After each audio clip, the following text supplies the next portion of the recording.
ในท้ายทิศแล้วนี่อยู่ที่ห้องประชุมเบอร์3ของเมืองบริการได้จัดพิธีปิดสุดฟกพมการสำรวจพลเมืองและที่อยู่อาศัยทั่วประเทศครั้งที่5ปี2025ขึ้นอย่างเป็นทางการให้เกียรติเข้าร่วมพิธีดังกล่าวของท่านไมทองแก้วเวียงคำห้องประธานคณะกรรมการปกครองเมืองบริการทั้งเป็นหัวหน้าคณะสินำการสำรวจมีบรรดาคณะรับผิดชอบครูฝึกคันแขวงเมืองนักกวดการและนักเดินสำรวจเข้าร่วม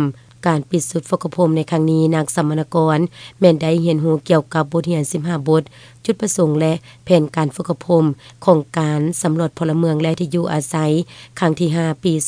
2025ได้เรียนรู้เกี่ยวกับวิธีการขั้นตอนการสำรวจและการนำใช้แท็บเล็ตและโปรแกรมแบบสอบถามโปรแกรมเขตสำรวจโปรแกรมแผนที่แบบสอบถามภาค M ข้อมูลอาคารภาค ID PR ข้อมูลเอกลักษณ์ภาค A เริ่มการสำรวจภาค B ข้อมูลครัวเรือนภาค C